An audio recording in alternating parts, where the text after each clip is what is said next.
By the spring of 1915, the Eastern Front of World War I was a brutal, sprawling stalemate.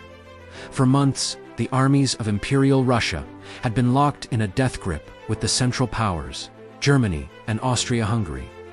The Russians had pushed deep into Austro Hungarian Galicia and were threatening the Carpathian Passes, a gateway into Hungary itself. For the dual monarchy, the situation was dire. Their armies were battered, demoralized, and on the verge of collapse. The war in the East seemed to be tilting decisively in Russia's favor. But the German High Command saw an opportunity, not just to save their ally, but to fundamentally change the course of the war. This is the story of the Gorlice-Tarnow Offensive, a masterstroke of planning and execution that would trigger one of the greatest military collapses of the entire conflict. While the world's attention was often fixed on the trench warfare of the Western Front, the Germans made a bold decision. Instead of launching another costly offensive in France, they would shift their focus east. The architect of this plan was the brilliant German commander, General August von Mackensen, operating under the strategic oversight of Paul von Hindenburg and Erich Ludendorff. The plan was audacious in its simplicity. Concentrate an overwhelming force on a small, seemingly insignificant sector of the front and punch a hole clean through the Russian lines. The chosen location was a 28-mile stretch between the towns of Gorlice and Tarnow in southern Poland. This area was held by the Russian Third Army, which was stretched thin and poorly supplied. The key to the German plan wasn't just manpower, it was firepower. The Germans secretly assembled a new force, the 11th Army, under Mackensen's direct command. This army was a formidable mix of elite German divisions pulled from the Western Front. But the real game-changer was the artillery. In an unprecedented concentration of might, the Germans gathered nearly 1,000 guns, including massive heavy mortars that had cracked the Belgian forts a year earlier. For every 3 Russian guns, the Germans had 10. For heavy artillery, the ratio was a staggering 40-1. For days leading up to the attack, this immense force was painstakingly and covertly moved into position. The Russians knew something was happening, but they had no idea of the scale of the storm about to break over their heads. They were undermanned, undersupplied with shells, and their defensive positions were woefully inadequate. At 6 a.m. on May 2, 1915, the earth began to shake. A 4-hour artillery bombardment of unimaginable intensity erupted along the Gorlice-Tarnow front. It was a hurricane of steel and fire, a level of concentrated destruction the Eastern Front had never before witnessed. The ground churned, trenches vanished, and barbed wire was torn to shreds. Russian soldiers, who survived the initial barrage, were left dazed, deafened, and utterly shelved. Many were buried alive in their own dugouts. A Russian general later described it as a single, continuous, deafening roar of thunder. When the bombardment lifted at 10 a.m., the German and Austro-Hungarian infantry went over the top. They advanced not into a hail of machine gun fire, but into a pulverized landscape of death and confusion. The breakthrough was almost instantaneous.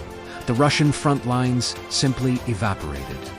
Where organized units had stood hours before, there were now only scattered, terrified survivors. The Austro-Hungarian 4th Army and the German 11th Army surged forward, advancing miles on the very first day on unheard-of achievement. In the static warfare of 1915, the Russian Third Army disintegrated. Entire regiments surrendered without a fight. The speed and ferocity of the assault created a massive gap in the Russian line, a gaping wound that the Russian High Command, known as the Stavka, could not hope to close. Their reserves were too far away, and the rail network was too poor to move them quickly enough. The offensive had become a rout. What followed was not a battle, but a pursuit. The Central Powers relentlessly exploited the breakthrough, fanning out and threatening to encircle other Russian armies. To avoid a catastrophic encirclement, the Stavka had no choice but to order a general retreat. This retreat which would become known as the Great Retreat of 1915, was a disaster for the Russian Empire. It wasn't an orderly withdrawal. It was a desperate, chaotic flight eastward. Over the next few months, Russian forces abandoned all of Galicia, the prize they had fought so hard for. Then they were pushed out of Poland, with Warsaw falling to the Germans in August. By the time the front stabilized in the autumn, the line had been pushed back hundreds of miles. The Russians had been driven out of Poland, Lithuania, and Courland. The strategic consequences of the Gorlice-Tarnow offensive were immense. For the Central Powers, it was a spectacular victory. Austria-Hungary was saved from imminent collapse, and the threat to its heartland was eliminated. For Germany, it vindicated their strategy of focusing on the east. They had crippled the Russian army, inflicted staggering casualties, and seized vast territories. The offensive captured over 1 million Russian prisoners and inflicted at least that many casualties, a blow from which the Tsar's army would never fully recover. The loss of industrial areas in Poland was also a severe blow to the Russian war effort. The Great Retreat of 1915 shattered the morale of the Russian army and the Russian people. The image of the Russian steamroller was broken forever. While Russia would remain in the war for another 2 years, it was now on the permanent defensive, struggling to re-equip and rebuild its shattered forces.